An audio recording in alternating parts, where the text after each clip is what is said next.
Isang mapagpalang araw sa inyong lahat, mga minamahal naming taga-subaybay. Kumusta po ang inyong mga puso ngayong hapon? Handa na ba kayong samahan ako sa isang panibagong kwento ng buhay, pag-ibig at pagbaangon? Madalas, akala natin ay hawak na natin ang langit. Buo ang tiwala natin na ang taong kasama nating nangangarap ay siya ring kasama nating tatanda. Pero paano kung ang akala nating walang hanggang ligaya ay isa lang palang marupok na sinulid na madaling mapatid sa isang iglap? Halina't pakinggan natin ang kwento ni Hiraya. Maingat na inilatag ni Hiraya ang puting mantel sa maliit nilang mesa. Hinaplos niya ito ng dahan-dahan, tinitiyak na walang kahit anong gusot. Ito ang mantel na ginagamit lang nila sa mga espesyal na okasyon at wala nang mas espesyal pa sa gabing ito. Amoy na amoy sa buong kabahayan ang aroma ng kare-kare, ang paboritong ulam ng asawa niyang si Silas. Ilang oras niya itong niluto. Tiniyak niyang malambot ang karne at tamang-tama ang lapot ng sarsa gaya ng parati nitong gusto. Sa gitna ng mesa, may nakatagong maliit na kahon. Hindi ito mamahaling regalo. Sa loob nito ay isang pares ng maliliit na medyas, puti, malambot, at kasya sa palad ng isang sanggol. Napangiti si Hiraya habang hinihimas ang kanyang tiyan na hindi pa halata ang umbok. 2 buwan na siyang nagdadalang tao. Ito ang balitang alam niyang kukumpleto sa pangarap nilang mag-asawa. Si Silas, ang matalino at masipag na abogado na laging abala sa trabaho, ay magiging ama na. Sigurado siyang mawawala ang lahat ng pagod nito kapag nalaman ang sorpresa. Tumingin siya sa orasan. 8:00 na ng gabi. Dapat kanina pa ito nakauwi. Umupo si Hiraya sa tapat ng pintuan. Hawak niya ang isang polo na katatapos lang niyang tahiin kaninang hapon. Pulido ang bawat tahi, walang labis, walang kulang. Iyon naman ang puhunan niya sa buhay, ang kanyang mga kamay na sanay sa karayom at sinulid. Sa bawat tusok ng karayom sa tela, iniisip niya ang kinabukasan nila ni Silas. Ang simpleng bahay na ito sa Baryo Amihan ay mapapalitan din ng isang mansyon balang araw, gaya ng laging ipinapangako ng asawa niya. Tumunog ang orasan, 9:00. Nagsimula nang lumamig ang kanin sa kaldero. Ang sabaw ng kare-kare ay hindi na umuusok. Sinubukan niyang tawagan ang cellphone ni Silas. Cannot be reached. Baka nasa meeting pa. Bulong niya sa sarili. Baka may importanteng kliyente. Kilala sa pagiging magaling na abogado, si Silas Montalban, at naiintindihan ni Hiraya na kailangan nito ng oras para sa kanilang kinabukasan. Sanay siyang maghintay. Ang pagmamahal naman ay parang pagtatahi. Kailangan ng mahabang pasensya para mabuo ang magandang disenyo. Pero nang tumunog ang kampana ng simbahan sa malayo hudyat ng hating gabi, ibang klaseng kaba na ang gumapang sa dibdib ni Hiraya. Hindi gutom, kundi takot. Tumayo siya at naglakad papunta sa maliit na opisina ni Silas sa sulok ng bahay. Baka may iniwan itong note. Baka may nakalimutan siyang sabihin. Malinis ang mesa ni Silas. Masyadong malinis. Wala ang mga librong batas na karaniwang nakatambak doon. Wala ang laptop nito. Wala ang litrato nilang dalawa na laging nakapatong sa ibabaw ng mga papeles. Ang tanging naroon ay isang brown na envelope. Walang pangalan. Walang dedication. Lumapit si Hiraya. Ang tibok ng puso niya ay parang tambol na pabilis ng pabilis. Nanginginig ang mga kamay niyang inabot ang envelope. Baka regalo. Baka sorpresa para sa kanilang anibersaryo bukas. Baka titulo ng lupa para sa bahay na pinapangarap nila. Dahan-dahan niyang binuksan ang envelope. Bumagsak ang mundo ni Hiraya. Hindi ito titulo ng lupa. Hindi ito sulat ng pagmamahal. Sa unang pahina pa lang, ang salitang dissolution of marriage o diborsyo ang agad na sumampal sa kanya. Nakalagay doon ang pangalan ni Silas Montalban bilang petitioner at siya, si Hiraya Soliman, bilang respondent. Pirma na lang niya ang kulang. Ang pirma ni Silas ay naroon na, matalim, malinaw, at walang pag-aalinlangan. Sa ilalim ng mga dokumento ay may nakaklip na bank statement ng kanilang joint account. Ang perang pinag-ipunan niya mula sa libo-libong tinahin niyang damit. Ang perang inipon nila para sa magiging anak nila. Balance, 0.00 piso. Para siyang binuhusan ng malamig na tubig. Ang katahimikan ng bahay ay biglang naging nakabibinge. Wala siyang maramdamang luha. Masyadong malalim ang sugat para sa luha. Binaliktad niya ang huling pahina. May maikling note na nakasulat sa likod ng isang calling card. Sulat kamay ni Silas. Hiraya, wag mo na akong hanapin. Hindi bagay sa akin ang buhay na ito. Ang bahay ay nabenta ko na. May darating bukas para paalisin ka. Good luck. Napahawak si Hiraya sa kanyang tiyan. Ang medyas ng sanggol sa mesa ay tila naging isang biro. Ang kare-kareng lumamig ay naging simbolo ng pagmamahal na panis na pala. Sa gabing iyon, sa ilalim ng liwanag ng nag-iisang bombilya, naramdaman ni Hiraya ang unang tusok ng karayom na hindi tumama sa tela, kundi direkta sa kanyang puso. Si Silas ay wala na. Ang pera ay wala na. Ang bahay ay wala na. Ang natitira na lang sa kanya ay ang buhay na nasa sinapupunan niya at ang isang pirasong papel na nagsasabing ang asawa niya ay hindi kailanman naging kanya. Hindi pa man tuluyang sumisikat ang araw, ginising na ang diwa ni Hiraya ng malalakas na kalampag sa pinto. Hindi ito ang mahinang katok ng kapitbahay na nanghihiram ng asin. Ito ay katok ng awtoridad, katok ng mga taong hindi marunong maghintay. Dahil sa takot at kalituhan, mabilis na bumangon si Hiraya. Suot pa rin niya ang damit kagabi. Pagkabukas niya ng pinto, tumambad sa kanya ang tatlong lalaking nakauniforme at isang pamilyar na muka. Si Rico, ang personal assistant ni Silas. Wala nang ma'am sa bati nito. Wala nang nanangiti. Dire-diretsyong pumasok ang mga lalaki. Nagsimula silang magdikit ng mga sticker sa mga muebles. Sold! Sold! Sold! Bawat tapal ng sticker ay parang sampal sa mukha ni Hiraya. Hinarang niya si Rico. Nanginginig ang kanyang boses, pero pilit niyang pinatatag ito. Tinanong niya kung nasaan ang asawa niya. Kung bakit ginagawa nila ito sa sarili niyang pamamahay. Sa halip na sumagot, inabutan siya ni Rico ng isang itim na maleta. Luma na ito. Ito yung maletang dala niya noong unang beses siyang lumuwas ng Maynila mula sa probinsya. Malamig ang boses ni Rico nang magsalita. Sinabi nito na ang bahay at lupa ay matagal nang naibenta ni Attorney Montalban. Ang lahat ng kagamitan sa loob ay kasama sa bentahan. Ang tanging pag-aari na lang ni Hiraya ay ang mga laman ng lumang maleta, ang kanyang mga lumang damit, ang kanyang sewing kit, at ang kanyang dignidad na pilit niyang pinupulot.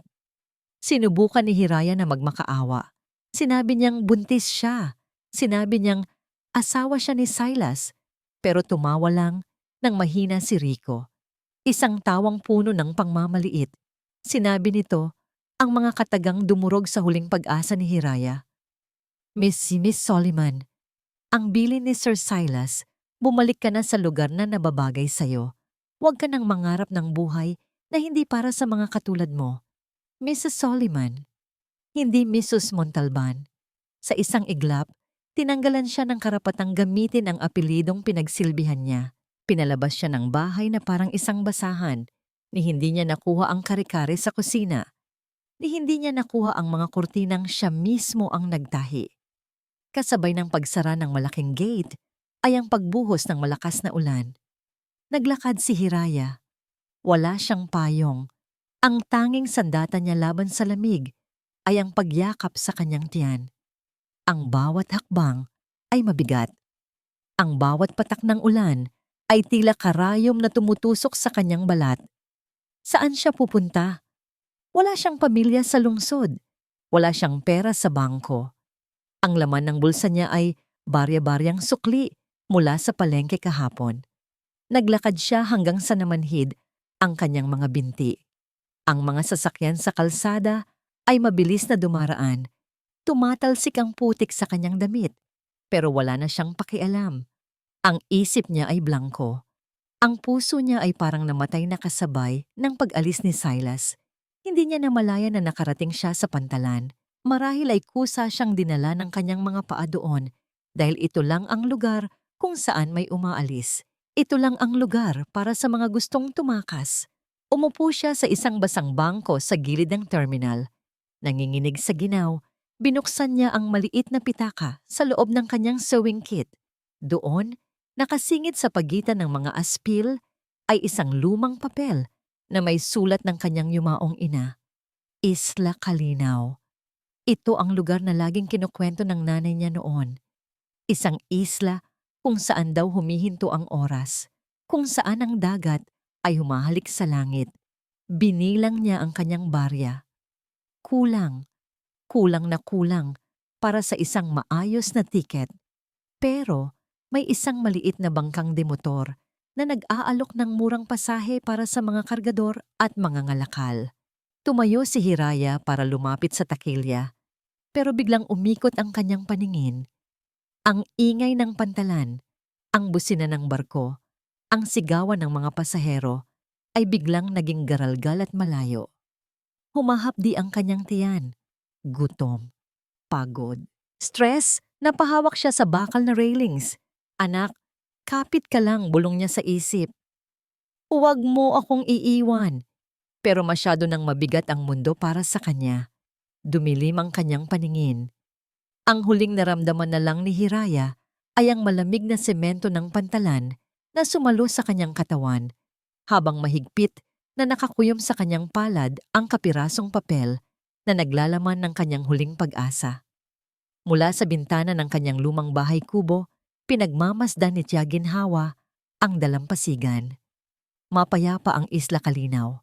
Ang tanging ingay ay ang ritual ng paghampas ng alon sa pampang at ang sabay-sabay na andar ng mga makinang panahi sa silong ng bahay. Ibinaling niya ang tingin sa kawayang papag sa sulok.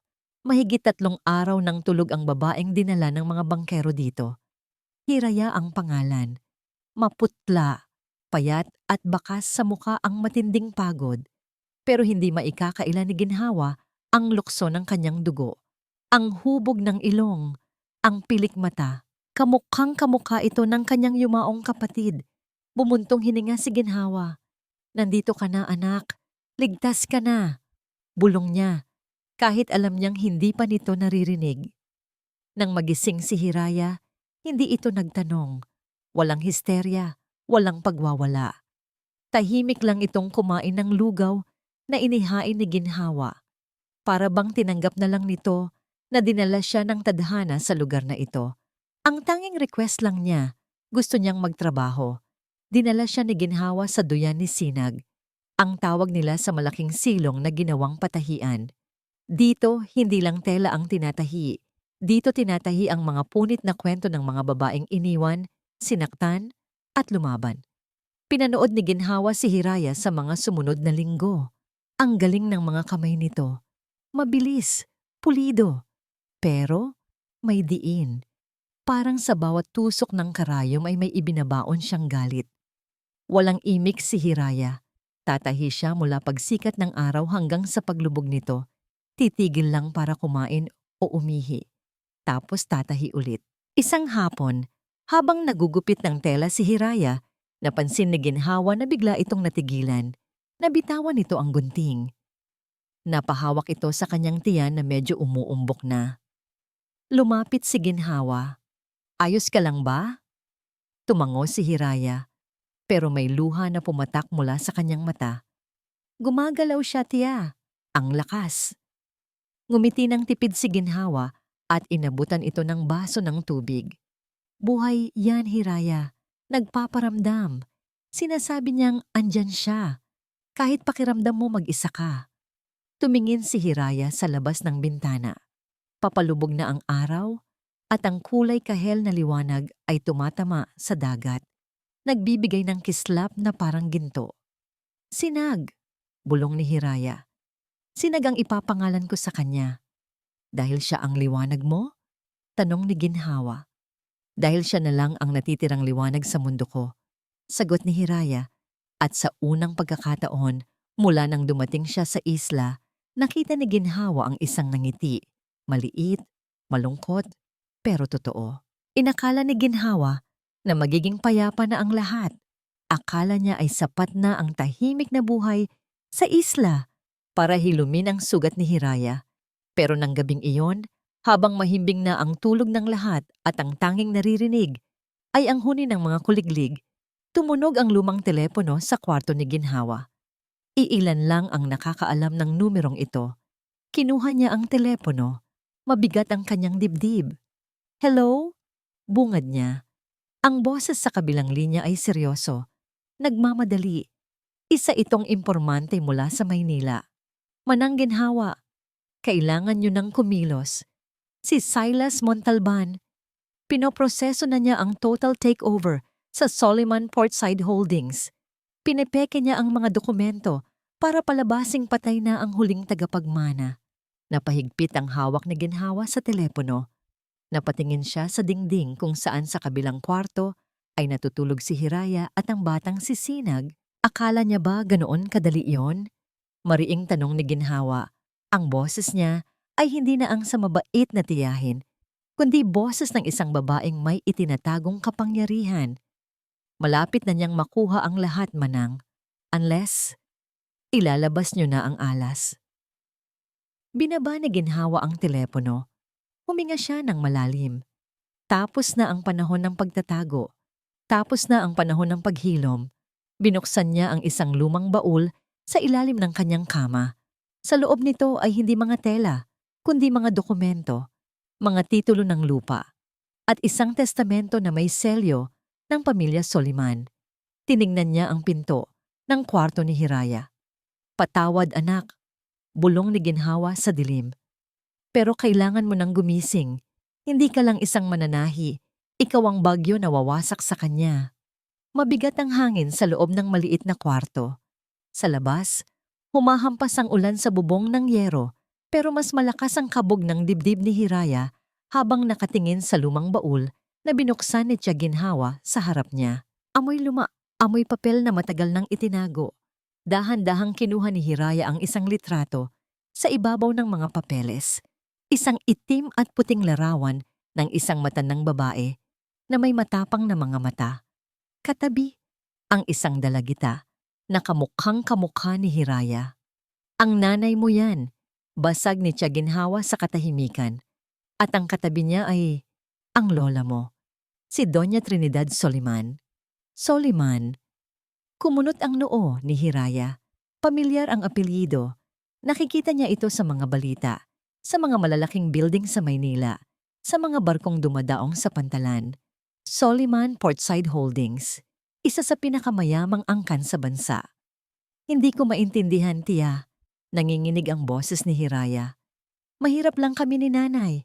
Namatay siya sa sakit dahil wala kaming pambili ng gamot. Paanong? Dahil tumakas ang nanay mo. Paliwanag ni Ginhawa, hawak ang kamay ni Hiraya ng mahigpit. Ayaw niyang maging bahagi ng maruming kalakaran ng pamilya.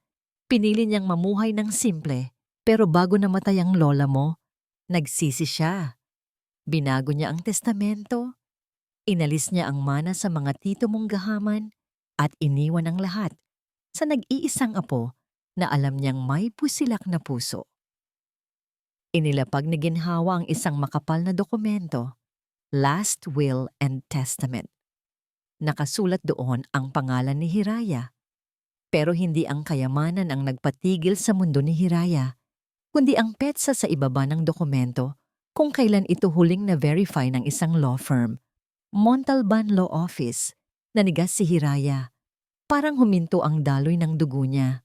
Montalban, ang apelyido ng asawa niya. Ang apelyido ni Silas. Biglang nag-flashback sa isip niya ang lahat. Ang aksidenteng pagkikita nila ni Silas sa palengke noon. Ang sobrang interes nito sa kwento ng buhay niya. Ang pagmamadali nitong magpakasal kahit 3 buwan pa lang silang magkakilala. Ang pagpupumilit nitong papirmahin siya sa mga dokumentong hindi niya naiintindihan dahil ang sabi ni Silas ay para ito sa future natin. Alam niya, pulong ni Hiraya, halos hindi lumabas ang boses. Alam niyang lahat. Tumango si Tia Ginhawa, mabigat ang mukha. Hindi kanya pinakasalan dahil mahal kanya, Hiraya. Pinakasalan kanya dahil ikaw ang susi sa yaman ng mga Soliman.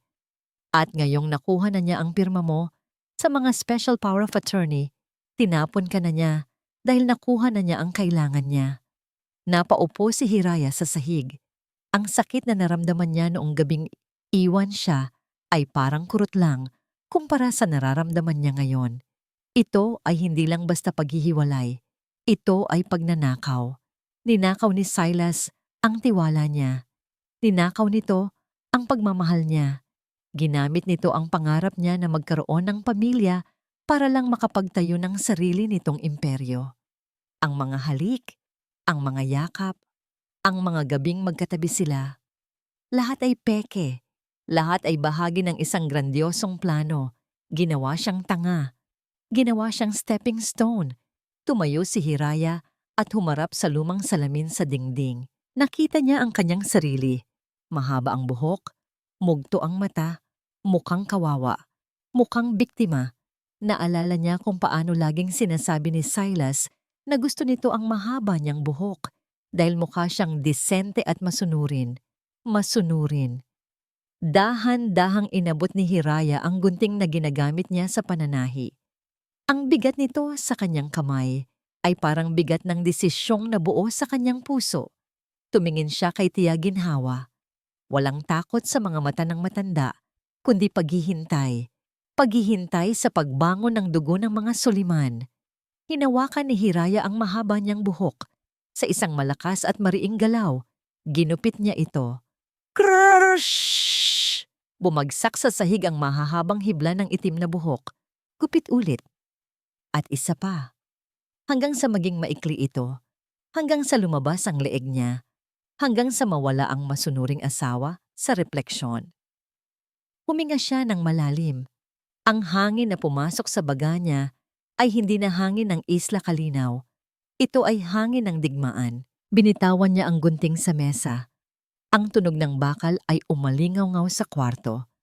Tinitigan niya ang sarili sa salamin, ang bagong Hiraya, na may matalim na tingin at apoy sa mga mata. Tia, sabi ni Hiraya. Ang boses niya ay hindi na nanginginig. Ito ay matatag, malamig, at buo. Ituro mo sa akin lahat. Kung paano magbasa ng kontrata, kung paano magpatakbo ng kumpanya, kung paano lumaban. Hinawakan niya ang kanyang tiyan. Patay na si Mrs. Montalban. Ang kaharap mo ngayon ay si Hiraya Soliman. Lumipas ang mga linggo at ang munting kubo sa Isla Kalinaw ay naging isang silid-aralan ng digmaan. Wala nang tunog ng makinang panahi sa kalagitnaan ng gabi. Ang pumalit dito ay ang kaluskos ng mga pahina ng libro at ang boses ni Hiraya na nagbabasa ng mga salitang dati ay banyaga sa kanya. Asset liquidation, fiduciary duty, breach of contract. Pinagmamasdan ni Tia Ginhawa si Hiraya mula sa kusina.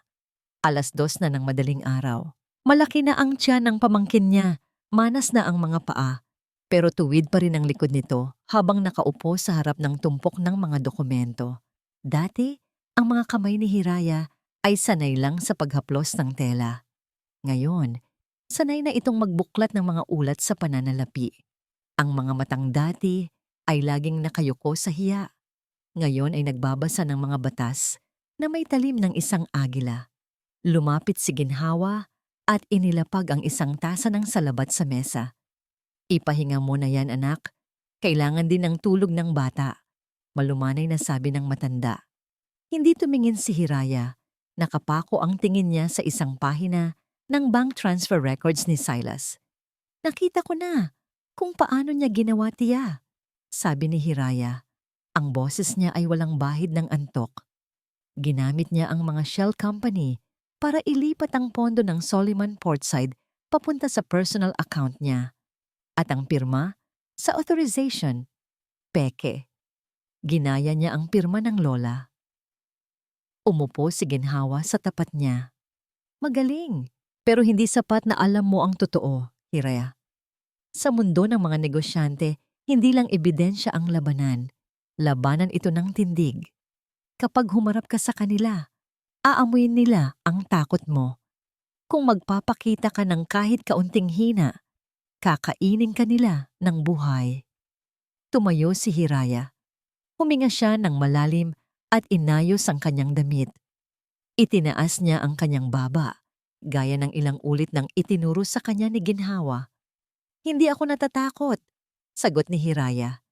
Tinitigan niya si Ginhawa sa mata, isang tingin na nagpatindig ng balahibo ng matanda dahil nakita niya roon hindi si Hiraya na mananahi, kundi ang anino ng yumaong Doña Trinidad. Kinabukasan, lumuwas si Hiraya sa bayan. Hindi siya nagsuot ng mamahaling damit dahil wala naman siya noon. Nakasuot lang siya ng simpleng puting bestida na siya mismo ang nagtahi, pero dinala niya ito nang may dangal na parang isang baluti. Pumasok siya sa pinakamalaking sanglaan sa bayan. Ang tindero, sanay sa mga taong gipit at nagmamakaawa, ay tamad na tumingin sa kanya. Anong sayo, miss? Alahas? Relo? Walang sinabing salita si Hiraya. Dahan-dahan niyang hinubad ang gintong sing-sing sa kanyang daliri. Ang sing-sing na isinuot ni Silas sa kanya sa harap ng altar. Ang sing-sing na minsang naging simbolo ng kanyang mundo. Inilapag niya ito sa estante. Ang tunog ng ginto sa salamin ay matinis. Kinuha ng tindero ang sing-sing, sinuri sa ilalim ng lente. Mataas ang kilatis, engraved pa Silas at Hiraya forever. Sayang naman, Mrs. Sigurado ka ba? Baka gusto mong tubusin next month. Tinignan ni Hiraya ang sing-sing. Wala siyang naramdamang kirot. Wala siyang naramdamang panghihinayang. Para siyang tumitingin sa isang piraso ng basurang ginto. Hindi. Malamig na sagot ni Hiraya. Ibenta mo na. Wala nang halaga sa akin ang pangalang nakaukit dyan. Ang kailangan ko ay ang pera. Nang makuha niya ang makapal na sobre ng pera, hindi siya bumili ng pagkain o gamit para sa sanggol. Dumiretso siya sa isang computer shop. Nagprint siya ng mga dokumento. Nagpadala siya ng mga email sa mga private investigator na kakilala ni Tia Ginhawa. Binili niya ang bawat impormasyon na kailangan niya para pabagsakin si Silas. Pagbalik niya sa Isla Calinaw, naghihintay si Tia Ginhawa sa may pintuan. May hawak itong isang magandang sobre, kulay ginto at itim, amoy pabango at pera. Dumating ito kanina, galing sa kontak natin sa Maynila. Sabi ni Ginhawa, inabot ito ni Hiraya. The Soliman Charity Gala, honoring the new chairman, attorney, Silas Montalban. Venue, Manila Hotel. Date, tomorrow night. Isang mapait na ngiti ang gumuhit sa labi ni Hiraya. Si Silas, ipagdiriwang ang tagumpay na ninakaw lang naman niya.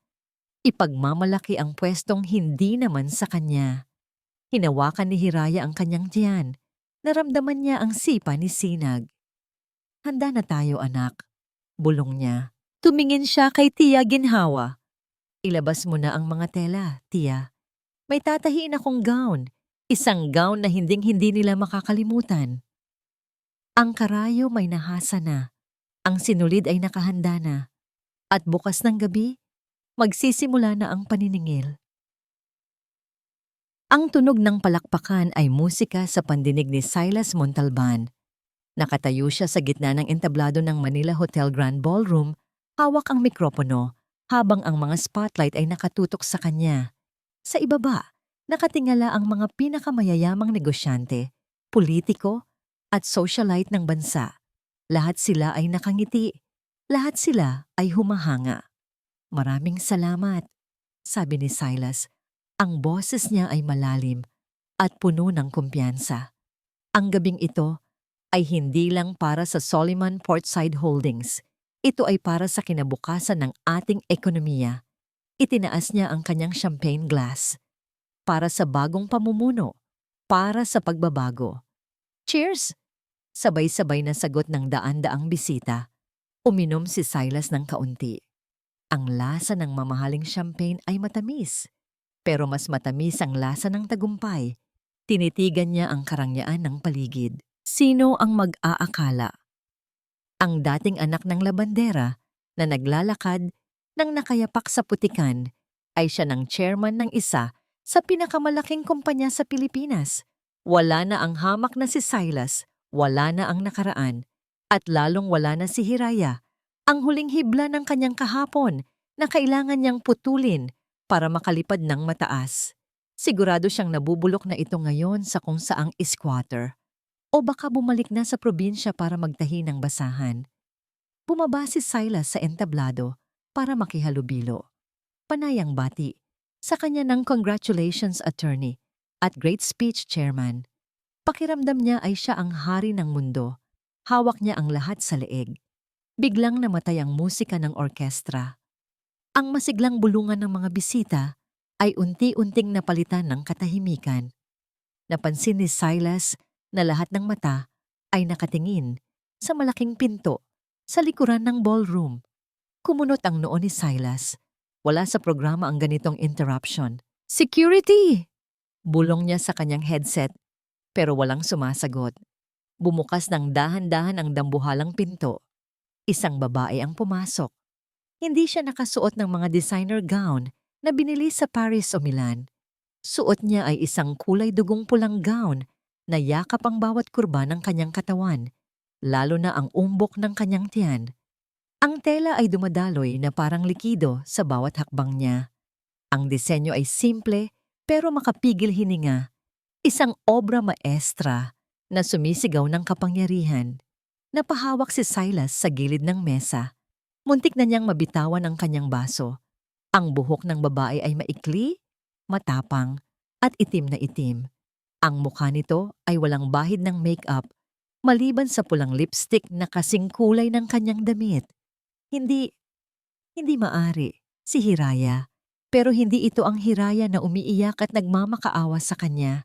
Hindi ito ang asawang naghahain ng kare-kare at nagtatahi ng butas niyang medyas.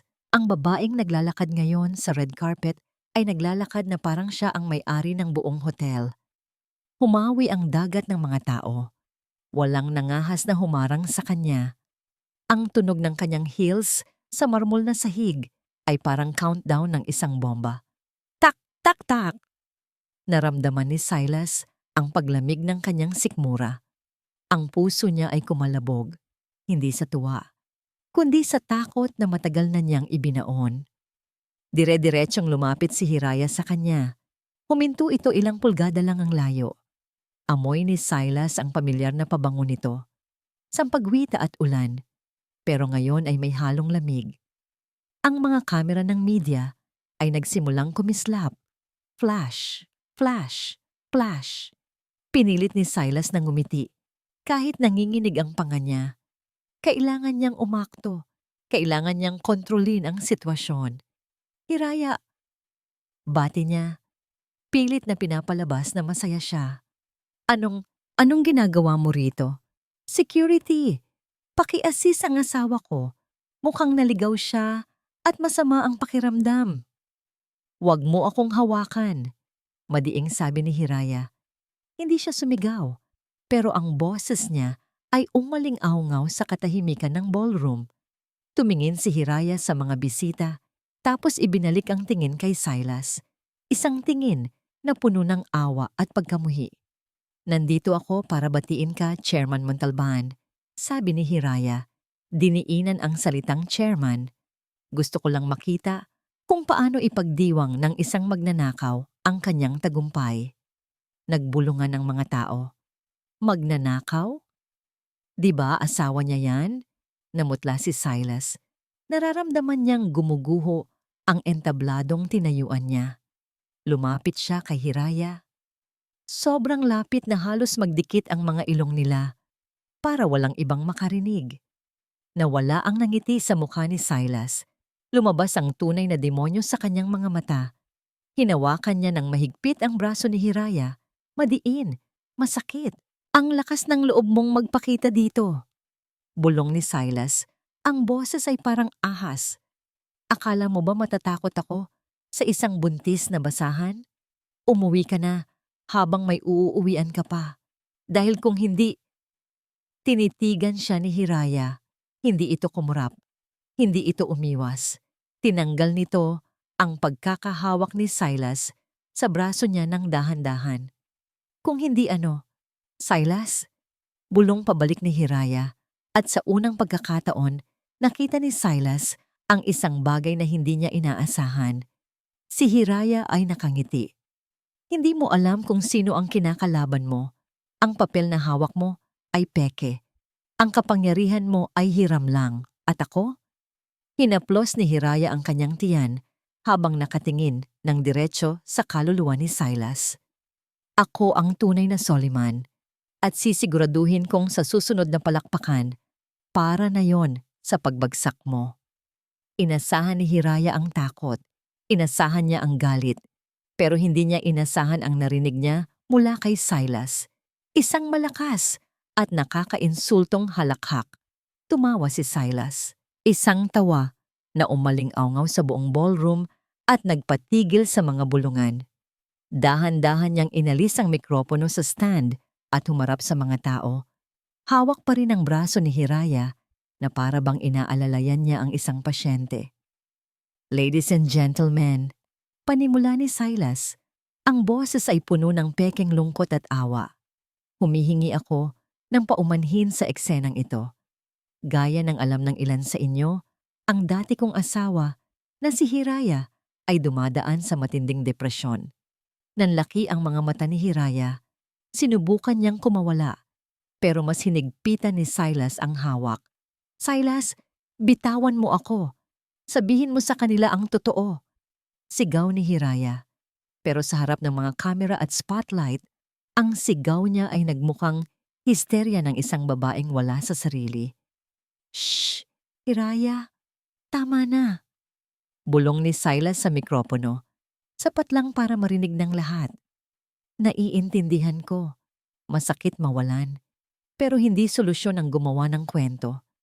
Hindi solusyon ang ipangalandakan ang batang dinadala mo, na alam naman nating dalawa ay hindi akin. Para bang tumigil ang pag-ikot ng mundo ni Hiraya. Ang mga bulungan ng mga tao ay naging matatalim na salita. Hindi niya anak? Grabe, nagloko pala ang babae.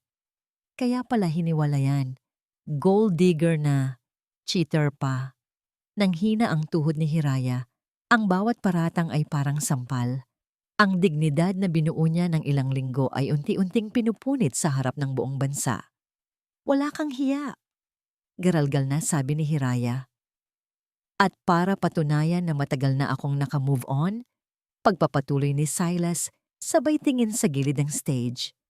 Gusto kong ipakilala sa inyo ang babaeng tunay na nagpatakbo ng Soliman Portside sa likod ng mga kurtina, ang aking business partner at ang aking fiancé, Miss Valeriana Cortez.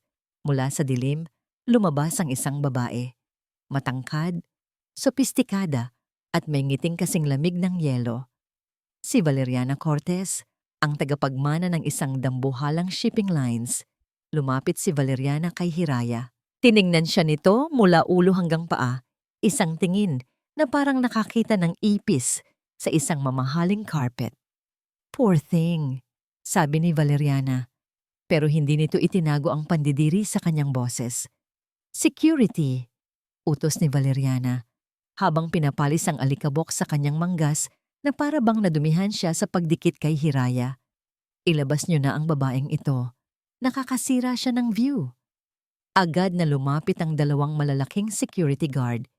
Hinawakan nila si Hiraya sa magkabilang braso. Mahigpit, masakit. Bitawan niyo ako. Nasasaktan ako. Sigaw ni Hiraya habang pilit na nagpupumiglas, pero walang nakinig. Ang mga kamera ay patuloy sa pagkiklik, kumukuha ng litrato ng kanyang pagkadapa, ng kanyang luha, ng kanyang pagkawasak. Sa entablado, nakita niya si Silas na nakangisi habang nakaakbay sa bewang ni Valeriana. Ang tingin ni Silas ay nagsasabing, nanalo na ako. Kinaladkad siya ng mga gwardya palabas ng ballroom. Dumaan sa lobby hanggang sa itulak siya palabas ng main entrance ng hotel. Bumagsak si Hiraya sa basang semento. Umulan na naman. Ang tawanan at musika sa loob ay parang isang malupit na paalala na hindi siya kabilang sa mundong iyon. Basang-basa ang kanyang pulang gown. Ang buhok niyang maikli ay nakadikit sa kanyang mukha. Nanginginig siya, hindi dahil sa lamig, kundi dahil sa hiya. Akala niya handa na siya, akala niya matapang na siya. Pero nagkamali siya. Masyadong makapangyarihan ang kalaban. Tiyaginhawa, patawad. Humagulgol si Hiraya habang yakap ang kanyang tiyan. Hindi ko kaya. Natalo na tayo. Akmang tatayo na siya para tumakas, para maglaho na lang ulit nang may marinig siyang boses mula sa dilim ng parking lot. Huwag kang umalis, Mrs. Montalban. Nagangat ng tingin si Hiraya. Isang lalaki ang nakatayo sa ilalim ng poste ng ilaw. Nakasuot ito ng hoodie at cap. Basang-basa rin sa ulan. Namukha niya ito. Ito ang dating chief accountant ni Silas na bigla na lang nawala noong nakaraang buwan. Lumapit ang lalaki, lumingon-lingon sa paligid para siguraduhing walang nakatingin at mabilis na inabot ang isang maliit na bagay kay Hiraya. Isang USB drive. Ano to? Nanginginig na tanong ni Hiraya. Ang libingan ni Silas. Mabilis na sagot ng lalaki. Ang mga mata nito ay puno ng takot pero desidido. Tinanggal niya ako sa trabaho dahil ayaw kong pirmahan ang mga pekeng audit report. Akala niya nabura na niya lahat. Pero nagtabi ako ng kopya. Nandyan lahat. Ang money laundering, ang mga suhol sa judge at ang ebidensya na siya ang nagmanipula sa diwa ng lola mo. Hinawakan ni Hiraya ang USB. Malamig ang bakal sa kanyang palad. Pero parang apoy ito na bumuhay sa kanyang nanlalamig na dugo. Gamitin mo yan, sabi ng lalaki bago tumakbo palayo sa dilim. Durugin mo siya. Pinunasan ni Hiraya ang kanyang luha. Tumayo siya ng dahan-dahan. Ang ulan na kanina ay parang pinarurusahan siya. Ngayon ay tila naghuhugas sa kanyang pagdududa. Tumingin siya sa bintana ng ballroom kung saan nagkakasiyahan pa rin sina Silas. Akala nila tapos na ang palabas. Akala nila na itapon na nila ang basura. Humigpit ang hawak ni Hiraya sa USB. Nagkakamali ka, Silas. Bulong niya sa hangin. Hindi ito ang katapusan. Ito pa lang ang simula ng iyong bangungot. Tumalikod si Hiraya at naglakad palayo.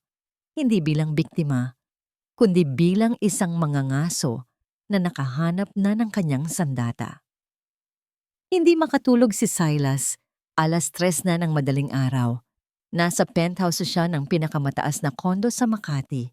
Nakatingin sa malawak na bintana kung saan kita ang buong lungsod. Hawak niya ang isang baso ng whiskey pero nanginginig ang yelo sa loob nito. Sa labas, patuloy ang buhos ng ulan. Sa tuwing pipikit siya, nakikita niya ang mga mata ni Hiraya noong gabing iyon sa hotel. Hindi iyong mata na puno ng luha, kundi iyong mata na parang apoy na tumutupok at naririnig niya ang tunog. Tak-tak-tak. Tunog ng takong nito sa sahig o tunog ng makinang panahi na dati niyang naririnig sa bahay nila sa probinsya? Imposible. Bulong ni Silas sa sarili. Ininom niya ng diretso ang alak. Wala siyang magagawa. Isa lang siyang mananahi. Ako ang batas. Pero kaninang umaga, nagsimula ang mga bulong. May mga tawag galing sa bangko, nagtatanong tungkol sa ilang unauthorized transfers. May mga emails galing sa mga minor shareholders, nagtatanong kung totoo ba ang chismis na may ibang Soliman na nabubuhay. Kailangan niyang tapusin ito. Ngayon din, kinuha niya ang kanyang telepono at dinial ang numero na nakuha ng kanyang investigador. Sa isang pribadong kwarto ng isang high-end restaurant, naghihintay si Silas. Pinili niya ang lugar na ito dahil walang CCTV, walang makakarinig. Bumukas ang pinto. Pumasok si Hiraya. Suot nito ay simpleng blouse at slacks, pero ang tindig nito ay parang isang reyna na dadalaw sa isang bilanggo. Naupo ito sa tapat niya ng walang imik. Nilabas ni Silas ang kanyang pinakamagandang ngiti. Ang ngiting ginamit niya para paibigin ito noon. Hiraya, malambing niyang bati. Mabuti at pumayag kang makipagkita. Nag-alala ako sa iyo nung isang gabi. Masyado kang emosyonal. Hindi sumagot si Hiraya. Nakatitig lang ito sa kanya. Yung titig na parang binabasa ang buong pagkatao niya. Nailang si Silas. Inilabas niya ang kanyang checkbook. Mabilis siyang nagsulat. Pinunit ang tseke at dahan-dahang idinula sa ibabaw ng mesa papunta kay Hiraya. 5 milyon, sabi ni Silas. Sapat na yan para makapagsimula ka ng bagong buhay. Sa ibang bansa, kung gusto mo. Malayo sa gulo, malayo sa stress na makakasama sa bata. Tiningnan ni Hiraya ang tseke. 5 milyon, ulit ni Hiraya. Ang boses niya ay kalmado, nakakapanindig balahibo. Ganyan ba kababa ang tingin mo sa akin, Silas? O ganyan kalaki ang takot mo? Nawala ang nangiti ni Silas. Maging praktikal ka, Hiraya. Walang maniniwala sa'yo. Ako ang chairman. Ako ang may koneksyon. Kapag kinalaban mo ako sa korte, mauubos lang ang pera mo, mapapagod ka lang, at sa huli, ako pa rin ang mananalo. Tinutulungan lang kita. Dahan-dahang inabot ni Hiraya ang tseke. Napangisi si Silas. Sabi na nga ba, pera lang ang katapat. Pero sa halip na ibulsa, pinunit ni Hiraya ang tseke. 2 beses, 4 na beses, hanggang sa maging maliliit na piraso ito ng basura. Ibinuhos niya ang mga piraso sa mukha ni Silas. Hindi ko kailangan ng limos mo, sabi ni Hiraya. At lalong hindi ko kailangan ng pera galing sa kaba ng pamilya ko na ninakaw mo. Tumayo si Hiraya. Inubos mo ang pasensya ko, Silas. Inubos mo ang pagmamahal ko. Ngayon, uubusin ko naman ang lahat ng meron ka. Tumalikod si Hiraya para umalis. Hiraya! Sigaw ni Silas. Tumayo siya at hinampas ang mesa. Subukan mo. Subukan mong magsalita at sisiguraduhin kong sa kulungan manganganak ang babaeng yan. Huminto si Hiraya sa may pinto. Hindi siya lumingon. Huli ka na, Silas, sabi nito. Check your email. Pagkasara ng pinto, naiwan si Silas na humihingal. Nanginginig ang kamay niyang kinuha ang kanyang phone. Sunod-sunod ang notifications. Ting! Email mula sa Securities and Exchange Commission, Subpoena Duces Tecum. Ting! Notification sa Facebook. Isang viral post na may pamagat na ang tunay na kwento ng nawawalang Soliman. Ting! Tawag mula kay Valeriana. Sinagot niya ang tawag ni Valeriana. Silas, anong nangyayari? Sigaw ng babae sa kabilang linya. Bakit nasa front page ng news website ang mga bank records mo? Bakit sinasabi nilang peke ang pirma sa diwa ni Doña Trinidad? Napaupo si Silas sa upuan. Nanlalamig ang buong katawan niya. Ang USB, ang nawawalang accountant. Tinignan niya ang screen ng phone niya. Ang viral post ay may kasamang video interview. Si Hiraya. At ang caption ay simple lang. Ang katotohanan ay parang karayom. Kahit anong tago at kahit anong liit, tutusok at tutusok ito para dumanak ang dugo. Binitiwan ni Silas ang telepono. Sa labas, kumulog ng malakas. Pero mas malakas ang dagundong ng kanyang puso.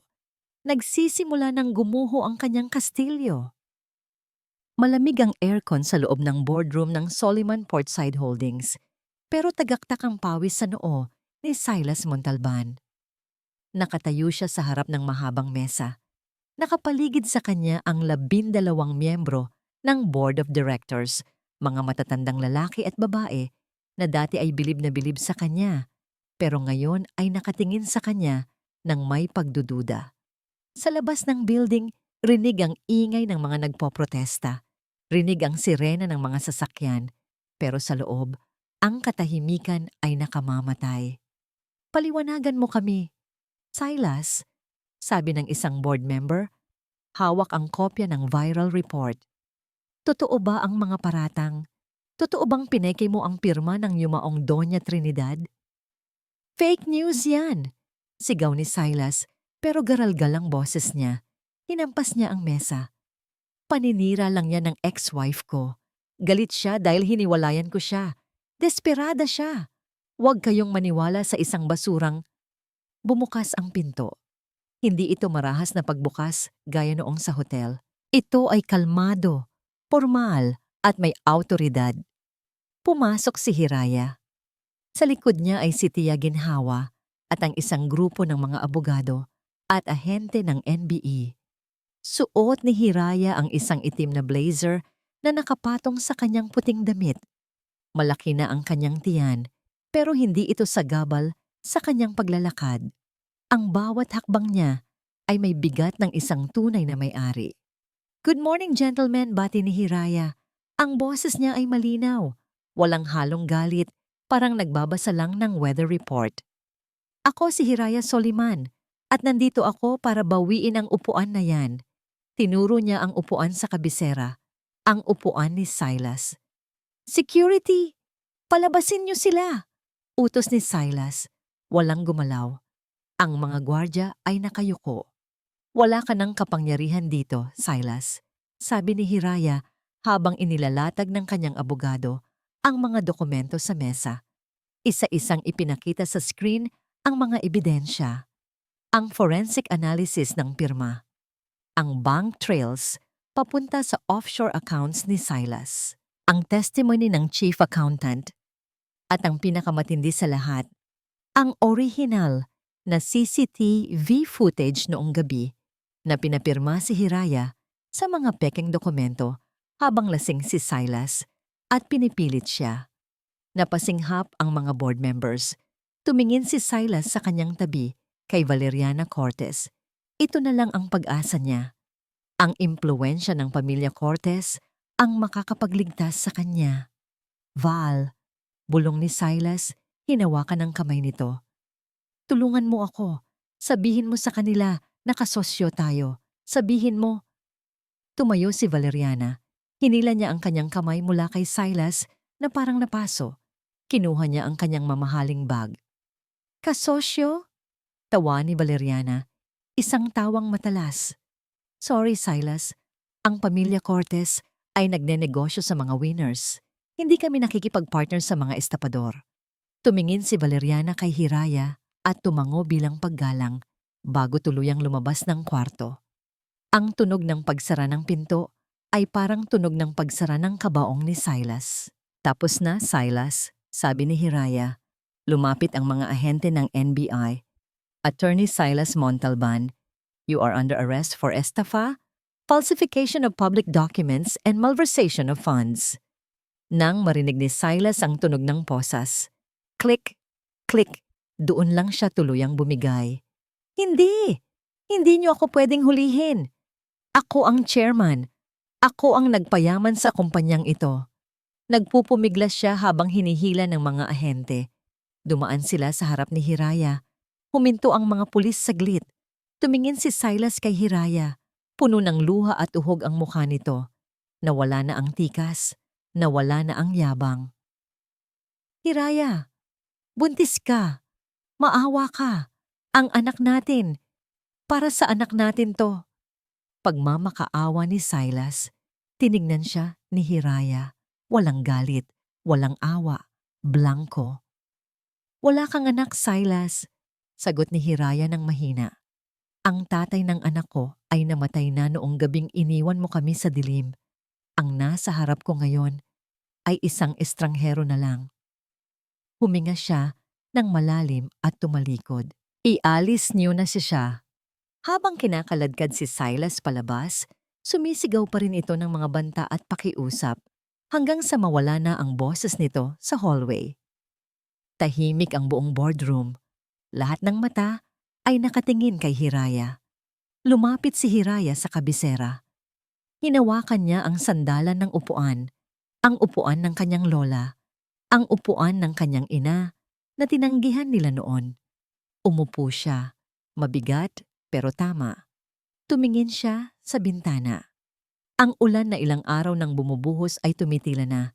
May kaunting sinag ng araw na sumisilip sa mga ulap. Hinaplos niya ang kanyang tiyan. Hustisya, anak, bulong niya. Para sa atin to, masikip, madilim, at amoy kalawang. Ito na ngayon ang mundo ni Silas Montalban. Nakataupo siya sa isang sulok ng city jail. Wala na ang kanyang mamahaling Italian suit. Ang suot niya ngayon ay isang kupas na dilaw na t-shirt na may tatak na detainee. Wala na ang kanyang Rolex. Wala na ang mga taong yumuyuko sa kanya. Sa kabilang selda, may mga presong nagkakagulo. Nag-aaway sa isang pirasong tinapay. Dati, sa mga five-star hotel siya kumakain. Dati, pumipirma lang siya ng tseke at nakukuha niya ang lahat. Tumingin si Silas sa kanyang mga kamay. Nanginginig pa rin ang mga ito, hindi dahil sa gutom, kundi dahil sa withdrawal, hindi sa alak, kundi sa kapangyarihan. May dumaan na gwardya at naghagis ng isang dyaryo sa loob ng rehas. O, attorney, pangaasar ng gwardya. Front page ka pa rin, sikat ka talaga. Dali-daling dinampot ni Silas ang dyaryo. Headline, Soliman Heiress donates billions to charity. Steps down as CEO. Sa ilalim ng headline ay ang litrato ni Hiraya. Nakangiti ito. Hindi ang nangiting mapang-asar na nakita niya sa hotel, kundi isang nangiti na payapa. Magaan, malaya. Pinunit ni Silas ang dyaryo. Pinunit niya ang mukha ni Hiraya. Gusto niyang sumigaw, pero walang boses na lumabas. Na-realize niya na kahit anong sigaw niya ngayon, wala nang makikinig. Siya na ang basura na tinutukoy niya noon. Isinandal niya ang kanyang ulo sa malamig na pader. Sa labas ng rehas, patuloy ang mundo. Sa loob, tumigil na ang oras para kay Silas Montalban. Samantala, sa ika-4 na palapag ng Soliman Tower, ibang klase ng katahimikan ang nararamdaman ni Hiraya. Malinis ang kanyang mesa. Wala na ang mga bundok ng papeles. Sa harap niya ay nakaupo ang isang batikang business manager na pinili ng board. Isang babaeng kilala sa integridad at husay. Sigurado ka na ba dito, Miss Hiraya? Tanong ng babae. Maraming papatay para sa posisyong ito. Ikaw ang may-ari. Bakit mo ibibigay ang pamamalakad sa iba? Inilapag ni Hiraya ang kanyang mamahaling pen matapos pirmahan ang huling dokumento. Tumayo siya at lumapit sa glass wall. Tanaw niya ang Manila Bay. Ang ganda tignan mula sa taas, pero alam niya kung gaano karumi ang hangin sa baba. Dahil ayokong maging katulad nila, sagot ni Hiraya. Nakita ko kung paano nilamon ng kapangyarihan si Silas. Kung mananatili ako dito, baka isang araw magising na lang ako na nakalimutan ko na kung paano humawak ng karayom at sinulid. Humarap siya sa bagong CEO. Ang gusto ko lang ay ang hustisya. Nakuha ko na yon. Ang yaman na ito. Gamitin niyo para sa foundation. Tulungan niyo ang mga babaeng walang boses. Yun lang ang utos ko. Kinuha ni Hiraya ang kanyang bag. Hindi ito Hermes o Louis Vuitton. Ito ay isang bag na gawa sa Abaca. Gawa ng mga kababaihan sa Isla Calinaw. Aalis na ako. Paalam ni Hiraya. Saan ka pupunta? Ngumiti si Hiraya. Sa lugar kung saan ako totoo. Makalipas ang 2 araw, pumalik ang amoy ng dagat. Nasa Isla Calinaw na ulit si Hiraya. Wala ng reporters, wala ng mga abogado. Ang sumalubong sa kanya ay ang yakap ni Tiaginhawa at ang mga ngiti ng mga mananahi sa duyan ni Sinag. Umupo si Hiraya sa kanyang paboritong pwesto sa tapat ng bintana. Kinuha niya ang isang piraso ng puting tela. Sinimulan niyang tahiin ang isang maliit na damit. Tahimik. Payapa. Ang tunog ng alon ay parang hele. Biglang huminto si Hiraya. Nabitawan niya ang karayom.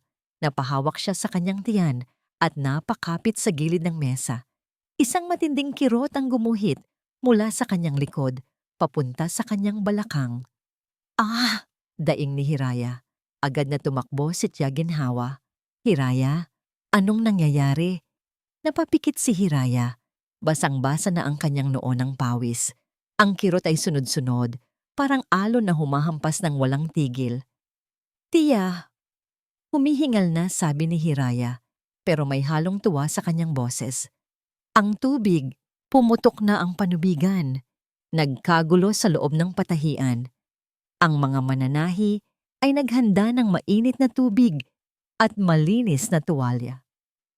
"Tumawag kayo ng komadrona! Bilis!" Sigaw ni Tiyaginhawa. Hinawakan ni Hiraya ang kamay ng kanyang tiya. Tumingin siya sa labas ng bintana. Ang araw ay sumisikat na, nagbibigay ng kulay ginto sa karagatan. Dumating na ang oras. Ang huling tahi ng kahapon ay tapos na. Ang unang sinag ng bagong umaga ay parating na. Ang sakit ay hindi katulad ng kahit anong naramdaman ni Hiraya noon. Higit pa ito sa sakit ng pagtusok ng karayom sa daliri. Higit pa sa sakit ng pagtalikod ng asawa. Ito ay sakit na nagwawasak para muling makabuo. Sa loob ng kwarto sa Isla Kalinaw, mahigpit na nakahawak si Hiraya sa kamay ni Tiyaginhawa. Basang-basa na siya ng pawis. Ang bawat hininga ay kapos, ang bawat sigaw ay nanggagaling sa kailaliman ng kanyang bituka. Hiraya, konti na lang anak. Nakikita ko na siya." Sigaw ng komadrona. Pumikit si Hiraya. Sa dilim ng kanyang isip, nakita niya ang lahat ng nangyari sa nakalipas na taon. Ang walang laman na bahay, ang ulan sa pantalan, ang panlalamig ni Silas, ang kahihiyan sa hotel.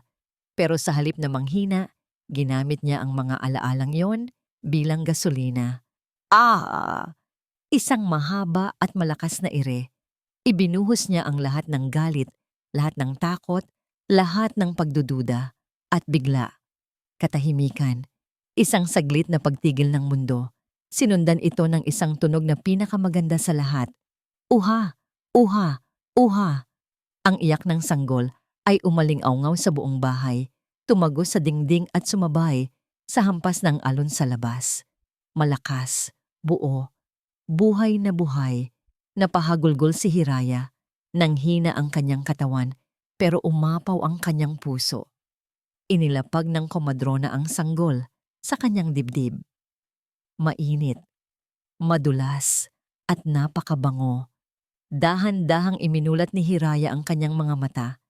Tiningnan niya ang mukha ng anghel na nasa kanyang yakap.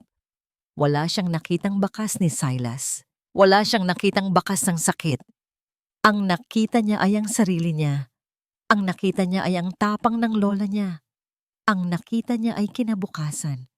"Anak," bulong ni Hiraya habang hinahalikan ang noo ng sanggol. "Sinag. Ikaw si Sinag." Lumapit si Tiyaginhawa, umiiyak din sa tuwa. Hinaplos nito ang buhok ni Hiraya. "Nagawa mo, Hiraya. Tapos na ang bagyo." Lumipas ang ilang buwan. Ang duyan ni Sinag ay hindi na lang basta isang maliit na patahian sa silong ng bahay. Isa na itong malawak na livelihood center. Ang mga makinang panahi ay humuhuni ng sabay-sabay, kasabay ng tawanan ng mga kababaihan, mga single mother, mga iniwan, mga gustong bumangon. Sa may balkonahe, nakaupo si Hiraya habang hinihele si Sinag. Malusog ang bata, at ang mga mata nito ay kasing liwanag ng araw sa umaga. Hawak ni Hiraya ang isang piraso ng tela. Hindi ito damit. Isa itong bandila na tinatahi niya para sa bagong school building na ipinapatayo ng foundation sa isla. Tumigil siya saglit at tumingin sa dagat. Nabalitaan niya sa radyo kanina na nahatulan na si Silas, habang buhay na pagkakakulong. Wala nang piyansa, wala nang pag-asa. Dati, inisip niya na ang sandaling ito ay magbibigay sa kanya ng saya. Pero ang naramdaman lang niya ay kapayapaan. Hindi saya sa pagbagsak ng iba, kundi saya sa pagtayo ng sarili. Ang Hiraya na umiiyak sa harap ng hapagkainan noon ay wala na. Ang Hiraya na naghahanap ng halaga sa mata ng lalaki ay naglaho na. Itinaas niya si Sinag at itinapat sa papalubog na araw. Ang kulay kahel na liwanag ay bumalot sa kanilang dalawa. "Tignan mo ang mundo, anak," sabi ni Hiraya. "Malawak, magulo, minsan malupit, pero huwag kang matatakot.